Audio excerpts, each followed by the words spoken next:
ખરેખર ધન્ય કહેવાય આપણા ખેડૂતને કે વાવણી કરવા જાય એટલે બિયારણમાં લૂંટાય અને પાક થોડો મોટો થાય અને પાવા આવે એટલે ખાતરમાં લૂંટાય અને પાક કમ્પ્લીટ પાકી જાય એટલે કુદરતી માવઠામાં લૂંટાય અને વધ્યો ઘટ્યો પાક લઈ અને માર્કેટમાં જાય એટલે ભાવમાં લૂંટાય.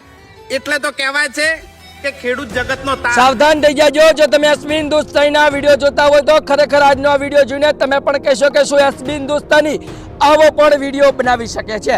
નમસ્કાર, હું સુરેશ પ્રજાપતિ ધ ગુજુ ન્યૂઝની અંદર તમારા સર્વ મિત્રોનું હાર્દિક સ્વાગત કરું છું. વિડીયો સ્ટાર્ટ કરો તે પહેલાં તમને ખાસ જણાવી દઉં કે આપણી ચેનલ ઉપર એક સિરીઝ ચાલુ છે, એટલે કે તમે તમારું નામ ને ગામ કોમેન્ટમાં લખીને મોકલશો તો તમારું નામ ને ગામ આવનારા વિડીયોની અંદર લાઈવ રેકોર્ડિંગ સાથે આપણે ન્યૂઝ ચેનલની અંદર લેવામાં આવશે. તો તમારું નામ ને ગામ ખાસ કરીને કોમેન્ટની અંદર લખી દેજો, પરંતુ સબસ્ક્રાઇબ કરેલું હશે તો જ બોલવામાં આવશે, કારણ કે અમારા પેજની અંદર જેટલા પણ લોકો સબસ્ક્રાઇબ કરે છે એમને જ કોમેન્ટ સૌથી પહેલા આવે છે. સબસ્ક્રાઇબ કરીને તમારું નામ ને ગામ લખી દેજો. અત્યારે વાત કરવી છે એસબી હિન્દુસ્તાન એક વિડીયોની અંદર જે કાલના દિવસે જ અપલોડ કરવામાં આવ્યો છે, જે ખેડૂતના અંદર ખેતરની અંદર દાબલા નાખે એના ઉપર વિડીયો બનાવવામાં આવ્યો છે. ખરેખર અત્યારે એસબી હિન્દુસ્તાની જે વિડીયો બનાવ્યો છે એના જેટલા પણ વખાણ કરો એટલા ઓછા છે, કારણ કે મિત્રો અત્યારે તમને બધાને ખબર છે કે અત્યારે ખેડૂત કેટલો અત્યાચાર કરી રહ્યો છે. અત્યારે કોઈ મોટી મોટી કંપની હોય, બિઝનેસમેન હોય, વેપારી હોય, સરકાર હોય, બધા લોકો અત્યારે આપણા જે ખેડૂત છે એમને હેરાન પરેશાન કરી રહ્યા છે. ખરેખર આ કેટલું યોગ્ય છે તમે કોમેન્ટમાં જણાવો. ખરેખર અત્યારે ખેડૂત કેટલો ત્રાહી થઈ ગયો છે તમને બધાને ખબર છે. ત્યારે ખેડૂત કેટલો હેરાન પરેશાન થઈ રહ્યો છે, જગતનો તાત કહેવામાં આવતો એના ઉપર જો આટલો બધો હેરાન પરેશાન થઈ રહ્યો છે. તો મોટા મોટા કલાકારોનું આટલું પાણી પણ ડગતું નથી, જે મોટે મોટે ફાંકા ફોજદારી કરે છે, પોતાના ડાયરોની અંદર જય જવાન જય કિસાનના નારા લગાવે છે. એ અત્યારે જે વેચાઈ ગયેલા આગેવાનો, વેચાઈ ગયેલા કલાકારો ક્યાં ગયા છે? કેમ ખેડૂતના સમર્થનની અંદર કોઈ આવતો નથી? પરંતુ એસબી હિન્દુસ્તાનીએ જે વિડીયો બનાવ્યો છે 10 લાખ લોકો સુધી સીધો વિડીયો પહોંચવાનો છે, અને ખરેખર જે વિડીયો બનાવ્યો છે ને એના અંદરથી ખુશી મળી છે મને, કારણ કે હું પણ એક ખેડૂતનો દીકરો છું, અને ખેડૂતનો દીકરો જે ખેડૂતનો એક દર્દ સમજી શકે છે ને. જ્યારે એસબી હિન્દુસ્તાનની ટીમ આખે એક ખેડૂત સાથે, ખેતી સાથે સંકળાયેલી ટીમ છે, એના કારણે ખેડૂતનો એમના અંદર જીવ બળે છે, ખેડૂત પ્રત્યેનો જે લાગણીઓ ઉભરી આવે છે.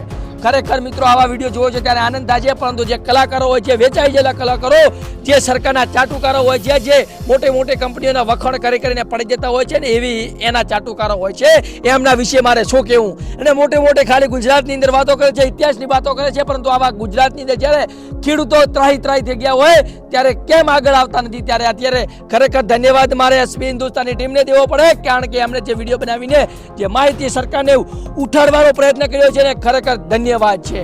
ખરેખર જો મારાથી કંઈ વધારે બોલાવી ગયું હોય તો મને માફ કરી દેજો, પરંતુ મારા દરેક શબ્દો આખા સત્ય હકીકત છે.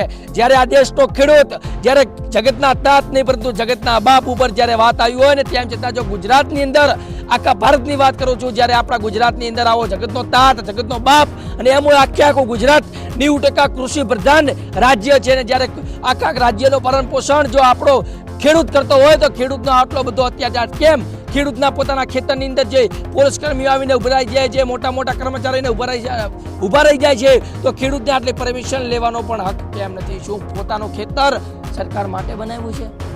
શું એ પોલીસ કર્મચારીઓ માટે બનાવ્યું છે? શું સરકારની સામે આપણો ખેડૂત નથી બોલી શકતો?